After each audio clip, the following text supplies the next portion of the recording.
कहानी शुरू करने से पहले अगर आपको दिल को गहराई तक छू लेने वाली सच्ची और क्लासिक हिंदी कहानियां सुनना पसंद है, तो हमारे चैनल को जरूर सब्सक्राइब करें। आपका एक छोटा सा प्रयास, यानी बस एक क्लिक, हमें और भी बेहतरीन, नायाब और लंबी कहानियां आप तक लाने की नई ताकत और प्रेरणा देता है। तो चलिए अपने दिल को थाम लीजिए, क्योंकि आज का सफर आपको भावुक कर देगा। उत्तर भारत के एक छोटे से गांव रतनपुर में एक गरीब किसान हल्कू और उसकी पत्नी मुन्नी रहते थे। हल्कू ने आकर अपनी स्त्री से कहा, सहना आया है, लाओ जो रुपए रखे हैं उसे दे दूं, किसी तरह गला तो छूटे। मुन्नी झाड़ू लगा रही थी, पीछे फिरकर बोली, 3 ही तो रुपए हैं, दे दोगी तो कंबल कहाँ से आएगा? माघ पूस की रात हार में कैसे कटेगी? उससे कह दो फसल पर दे देंगे, अभी नहीं। हल्कू एक क्षण अनिश्चित दशा में खड़ा रहा। पूस सिर पर आ गया था, कंबल के बिना हार में रात को वो किसी तरह नहीं जा सकता था। मगर सहना मानेगा नहीं, घुड़कियां जमाएगा, गालियां देगा। बला से जाड़ों में मरेंगे, बला तो सिर से टल जाएगी। ये सोचता हुआ वो अपना भारी भरकम डील डॉल लिए हुए, जो उसके नाम को झूठा सिद्ध करता था, स्त्री के समीप आ गया और खुशामद भरे स्वर में बोला, ला दे दे, गला तो छूटे, कंबल के लिए कोई दूसरा उपाय सोच लूंगा। मुन्नी उसके पास से दूर हट गई, आंखें तरेरती हुई बोली, कर चुके दूसरा उपाय, जरा सुनूं तो, कौन सा उपाय करोगे? कोई खैरात दे देगा कंबल? न जाने कितनी बाकी है जो किसी तरह चुकने ही नहीं आती। मैं कहती हूं तुम क्यों नहीं खेती छोड़ देते? मर मर काम करो, उपज हो तो बाकी दे दो, चलो छुट्टी हुई। बाकी चुकाने के लिए ही तो हमारा जन्म हुआ है क्या? पेट के लिए मजदूरी करो, ऐसी खेती से बाज आओ। मैं रुपए न दूंगी, न दूंगी। हल्कू उदास होकर बोला, तो क्या गाली खाऊं? मुन्नी ने तड़प कर कहा, गाली क्यों देगा, क्या उसका राज है? मगर ये कहने के साथ ही उसकी तनी हुई भौहें ढीली पड़ गईं। हल्कू के उस वाक्य में जो कठोर सत्य था, वो मानो एक भीषण जंतु की भांति उसे घूर रहा था। उसने जाकर आले पर से रुपए निकाले और लाकर हल्कू के हाथ पर रख दिए। फिर बोली, तुम छोड़ दो अब किसे खेती, मजूरी में सुख से एक रोटी तो खाने को मिलेगी, किसी की धौंस तो ना रहेगी। अच्छी खेती है, मजूरी करके लाओ, वो भी उसी में झोंक दो, उस पर धौंस। हल्कू ने रुपए लिए और इस तरह बाहर चला, मानो अपना हृदय निकाल कर देने जा रहा हो। उसने मजूरी से एक एक पैसा काट कपट कर 3 रुपए कंबल के लिए जमा किए थे। वो आज निकले जा रहे थे। एक एक पग के साथ उसका मस्तक अपनी दीनता के भार से दबा जा रहा था। पूस की अंधेरी रात, आकाश पर तारे भी ठिठुरते हुए मालूम पड़ते थे। हल्कू अपने खेत के किनारे ऊख के पत्तों की एक झुरझुरी छतरी के नीचे बांस के खटोले पर अपनी पुरानी फटी पुरानी गाढ़े की चादर ओढ़े पड़ा कांप रहा था। खाट के नीचे उसका साथी कुत्ता जबरा पेट में मुंह छिपाए सर्दी से कूं कूं कूं कूं कर रहा था। दोनों में से एक को भी नींद नहीं आ रही थी। हल्कू ने घुटनों को गर्दन में चिपकाते हुए कहा, क्यों जबरा, जाड़ा लगता है? कहता तो था ना घर में पुआल पर लेट रहे, तो यहां क्या लेने आए थे? अब खाओ ठंड, मैं क्या करूं? जानते थे क्या कि मैं यहां हलवा पूरी खाने आ रहा हूं? दौड़े दौड़े आगे आगे चले आए, अब रो नानी के नाम को। जबरा ने पड़े पड़े दुम हिलाई और अपनी कूकू को दीर्घ बनाता हुआ एक बार जम्हाई लेकर चुप हो गया।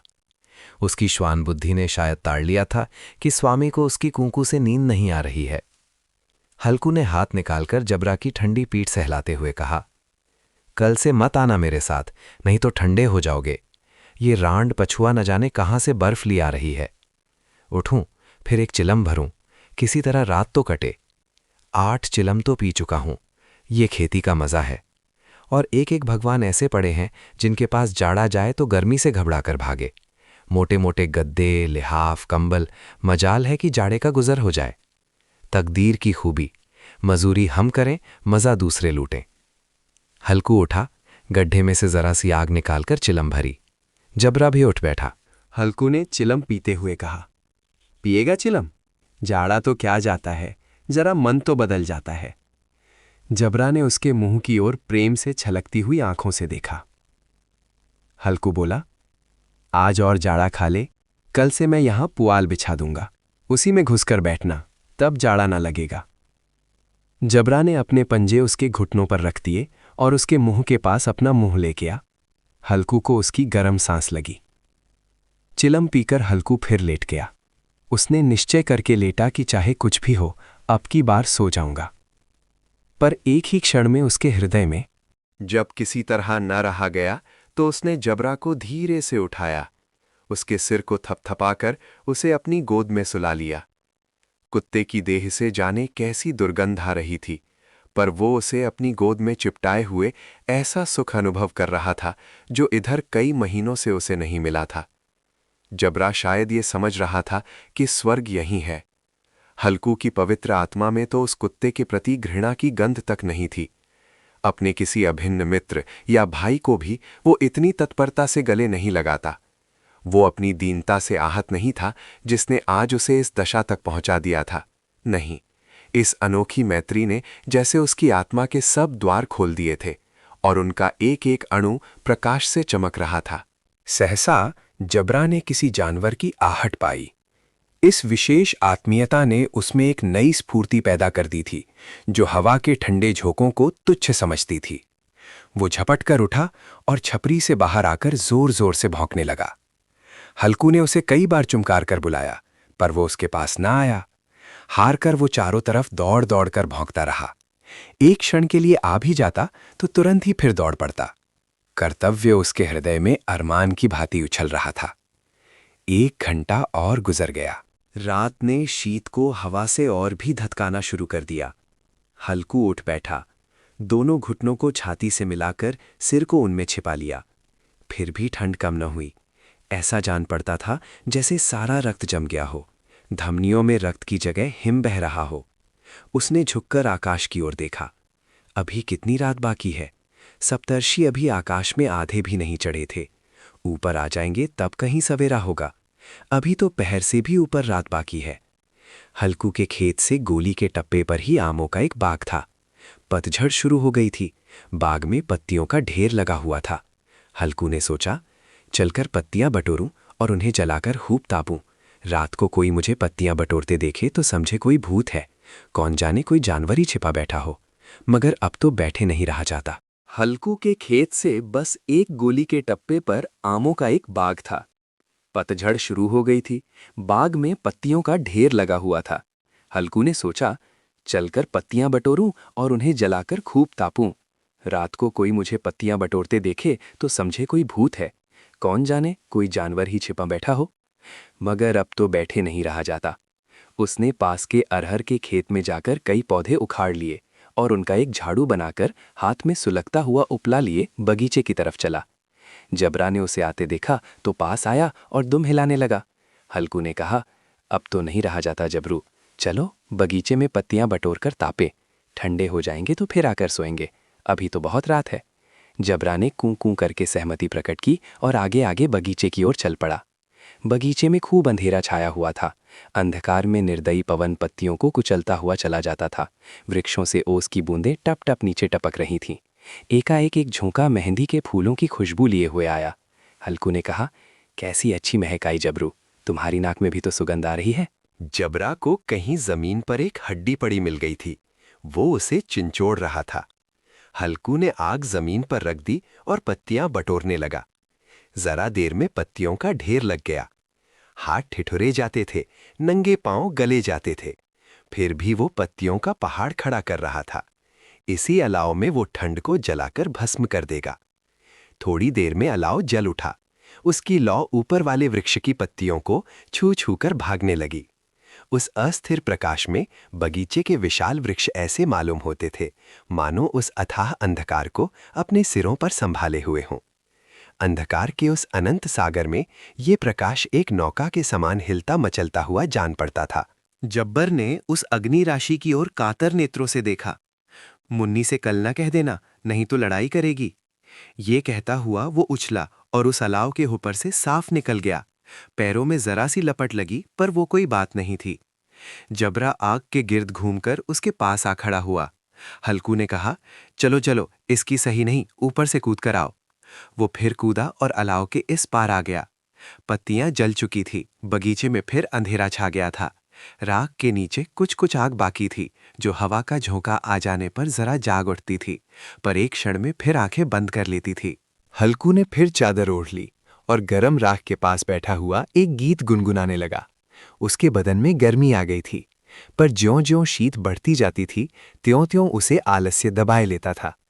अचानक जबरा जोर से भूंककर खेत की ओर भागा।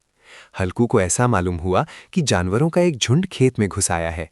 शायद नीलगायों का झुंड था। उनके कूदने दौड़ने की आवाजें साफ साफ कान में आ रही थीं।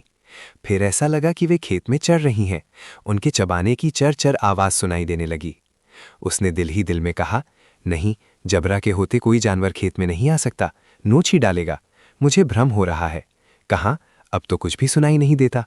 मुझे भी कैसा धोखा हुआ। उसने जोर से आवाज लगाई, जबरा, जबरा। जबरा भूखता रहा, पर उसके पास ना आया।